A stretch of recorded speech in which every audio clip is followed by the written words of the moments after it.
Hello everyone, आज हम लोग क्वेश्चन नंबर 50 पहुंच गए। हाफ सेंचुरी लगा दिया हम लोगों ने। देखते हैं और कितना स्कोर बढ़ाते हैं क्वेश्चंस के। 50 नंबर क्वेश्चन करते हैं। इलेक्ट्रोस्टैटिक्स से क्वेश्चन है। एक आप उम्मीद करते हैं एक नया कॉन्सेप्ट भी सीखेंगे। कहते एक स्फेयर जिसका रेडियस आर है, कंडक्टिंग स्फेयर, रेडियस आर है, इसको अर्थ कर दिया गया है और इसके सेंटर से डी दूरी पे एक पॉइंट चार्ज क्यू रखा हुआ है। तो क्वेश्चन है कि find the force on the point charge by the conducting sphere. इस कंडक्टिंग स्फेयर की वजह से इस पॉइंट चार्ज पर फोर्स बताना है। सो आप टाइप कीजिए, क्वेश्चन टाइप कीजिए, फिर मैं करता हूँ आपके लिए। चलिए, उम्मीद करते हैं आपने इसको ट्राई किया होगा और देखिए सोल्यूशन, इसमें कुछ शायद आप नया सीखें।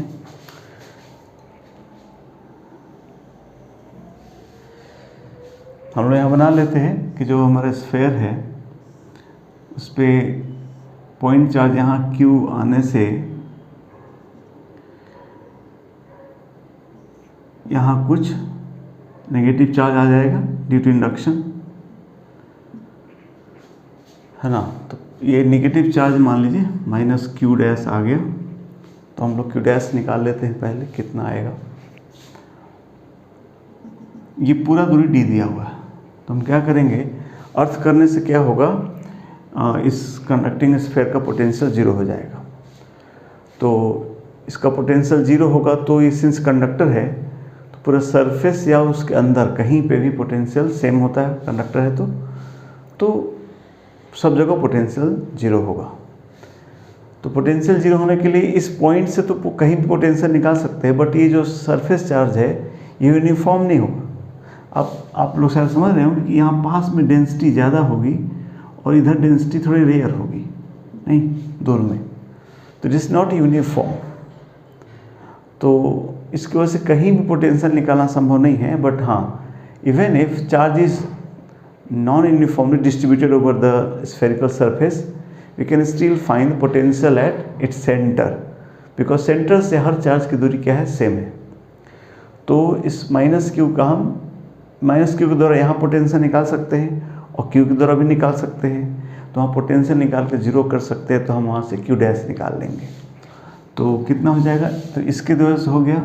हम लोग वी एट सेंटर को जीरो कर रहे हैं, सो के क्यू अपान डी, और ये minus K Q dash upon R is zero, implies this Q dash is Q R by D. Of course negative है, हम लोगों ने पहले ही एज्यूम कर लिया है। तो यहाँ पे चार्ज आ गया। अब इस चार्ज के द्वारा इस पे फोर्स निकालना है। तो आप ऐसा नहीं कर सकते कि सारा चार्ज को सेंटर पर रखकर फोर्स निकाल दें, ये गलत है। क्यों गलत है, बिकॉज ये चार्ज सरफेस के चार्ज को सेंटर पे आप तभी मान सकते हैं जब वो चार्ज यूनिफॉर्मली डिस्ट्रीब्यूटेड हो, और ये नॉन यूनिफॉर्म डिस्ट्रीब्यूशन है, इसलिए इस चार्ज को आप सेंटर पर नहीं मान सकते, ये गलत हो जाएगा। तो क्या कर सकते हैं, तो कोई पूछे कि फिर आप पोटेंशियल कैसे निकालें, तो हमने पोटेंशियल निकालने के लिए सारे चार्ज को सेंटर पर नहीं माना था, इस चार्ज को वैसे सेंटर पोटेंशियल निकाला था। चार्ज वहीं पे था आर दूरी पर, इस पॉइंट का, इस चार्ज का हर एक पॉइंट यहाँ से आर दूरी पर था, इसलिए पोटेंशियल निकल गया। बट इसके बाहर के पॉइंट के लिए सारा चार्ज को आप सेंटर पे नहीं मान सकते। तो फिर इस नहीं मान सकते, ठीक है, but in non uniform spherical charge distribution को से फील्ड भी निकालने हमको नहीं आता बाहर में, ताकि हम फोर्स इक्वल क्यू ही लिख सके। तो इसके लिए क्या करेंगे वो हम सोचा जाएगा, उसको हमको क्या करना पड़ेगा। तो यहाँ पे कॉन्सेप्ट है वो हम लोग यूज करने जा रहे हैं कि इसके अंदर कहीं पे चार्ज मानते हैं, कहीं पे मान लीजिए हमें इसको थोड़ी देर के लिए इस चार्ज को मन से हटा दीजिए कि इस पर चार्ज नहीं था। ऑफ कोर्स इस चार्ज के रहने से इसका पोटेंशियल जीरो है। तो हम ऐसा सोचें कि ये माइनस क्यू डैश को हम मान लीजिए सरफेस से एक्स दूरी पर रखें। ऐसा एक चार्ज पता लगाएं कि क्यों इस सरफेस पे नहीं, इसको कहाँ पॉइंट चार्ज को रखने से भाई इसके रखने से क्या हुआ, इस कंडक्टर का पोटेंशियल जीरो हो गया। तो हम ऐसा इस क्यू डैश का एक पोजीशन पता लगाएं जहाँ माइनस क्यू रखने से इसका पोटेंशियल 0 हो जाए। अगर ऐसा कहीं हम निकाल लेते हैं तो हम इस चार्ज को यहाँ पर कंसंट्रेट हुआ मान सकते हैं, सेंटर पर नहीं मान सकते। ठीक है, तो ये हम नया चीज़ सीखेंगे। हालांकि ये एक बड़ा कॉन्सेप्ट है, जो हम लोग बातें कर रहे हैं एक बहुत बड़ा कॉन्सेप्ट है इलेक्ट्रोडायनेमिक्स का, जहाँ पे यूनिकनेस थ्योरम होती है, बहुत सारी बातें होती है। बट हम लोग अपने लेवल पर क्लास 12 में बहुत बेसिकली ही इसको सॉल्व कर रहे हैं कि भाई ये कंडक्टर है, अगर कहीं भी 0 हो गया तो हर जगह 0 होगा, तो इसको चार्ज हटा के चार्ज को कहाँ रखें।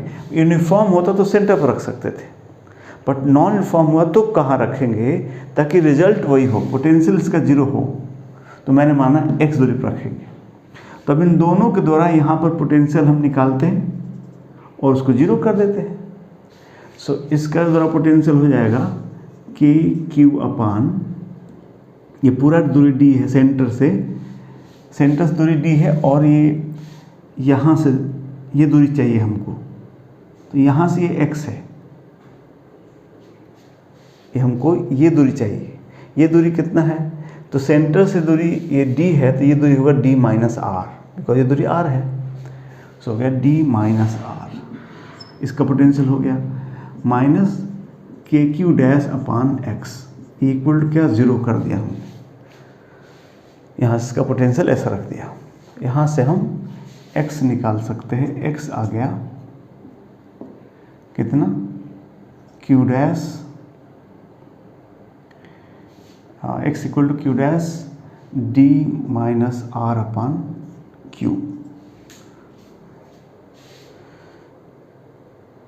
और ये वैल्यू यहाँ से पुट कर दें तो x की वैल्यू आ जाएगी, x के यहाँ से क्यू डैश बाई क्यू की वैल्यू पुट कर दें, क्यू डैश बाई क्यू करते हो जाएगा r d minus R by D.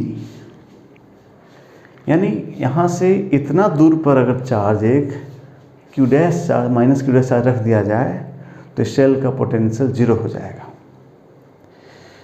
तो हम इस चार्ज को हटा के इसके चार्ज को यहाँ कंसंट्रेट हुआ मान सकते हैं और फिर आप बाकी जो कर सकते हैं। ठीक है, ये एक ट्रिक हुआ करने का।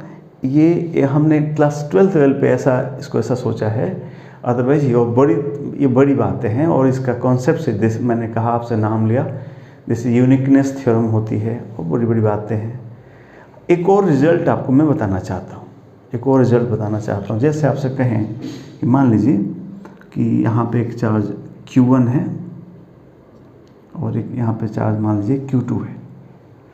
ठीक, Q2 है, तो अगर हम यहाँ पर वो पता लगाना चाहें कि कहाँ पे इक्विपोटेंशियल सरफेसेज निकालना चाहें, इसके कुछ इक्विपोटेंशियल सरफेसेज होंगे। और एक ही नेम थोड़ा और बड़ा कर दें आपको, जैसे मान लो Q1 है, Q2 है, Q3 है, कुछ भी ऐसा है। और मान लीजिए किसी तरीके से ये पता चला कि ये एक ऐसा सरफेस है जो जहाँ पर V कांस्टेंट है, का मतलब ये एक इक्विपोटेंशियल सरफेस है। वो कुछ भी हो सकता है, उस चार्ज के डिस्ट्रीब्यूशन के साइन के हिसाब से होगा कुछ। तो अगर ये 3 चार्जेस हैं और ये एक क्या पता चला कि एक इक्विपोटेंशियल सरफेस है, तो कॉन्सेप्ट ये कहता है कि आप चाहें तो इस चार्ज को इस पे डिस्ट्रीब्यूटेड हुए मान सकते हैं। आप तो आपके बाहर कहीं भी फील्ड पोटेंशियल में कोई फर्क नहीं आएगा। आई रिपीट कि एक चार्ज सिस्टम है, उस चार्ज सिस्टम में कोई एक इक्विपोटेंशियल सरफेस आपको मिल जाए तो आप इस चार्ज को इस सरफेस पे ही डाल सकते हैं। यूनिफॉर्म होगा नॉन यूनिफॉर्म होगा वो देखना होगा, जरूरी नहीं कि यूनिफॉर्म हो, जैसा भी होगा। बट इस पर टोटल इस चार्ज को हटा के हम इस पे जो भी जहाँ भी जैसे भी चार्ज होगा टोटल चार्ज हम इस पे रख दें, टोटल चार्ज Q2 हो कर दिया जाए, तो इसके बाहर कहीं पे भी तीनों पॉइंट चार्ज था Q1 Q2 Q3, उसके वजह से अगर फील्ड यहाँ E था तो इसको यहाँ रखने से अभी भी फील्ड E ही होगा, कोई चेंज नहीं होगा। So this is the concept.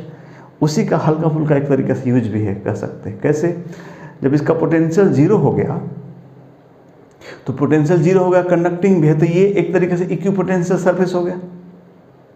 अब इक्विपोटेंशियल सरफेस हो गया तो आप इस चार्ज को कहाँ मान सकते हैं, माइनस क्यू डैश। तो हम उल्टा चलें कि हमने यहाँ से ऐसे x दूरी पर एक माइनस क्यू डैश चार्ज रखा है कि इस पॉइंट पर पोटेंशियल जीरो है और वहाँ से उस पॉइंट से हमारा कंडक्टिंग सरफेस यानी इक्विपोटेंशियल सरफेस पास कर रहा है।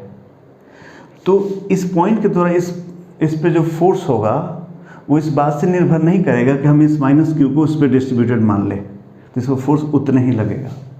तो यही वो कॉन्सेप्ट है जिसको हम लोग यूज कर रहे हैं, ठीक है। तो इसी को मैंने कहा कि आप उम्मीद करते हैं कि नई बात आप सीखे होंगे और आप इस आगे से यूज करेंगे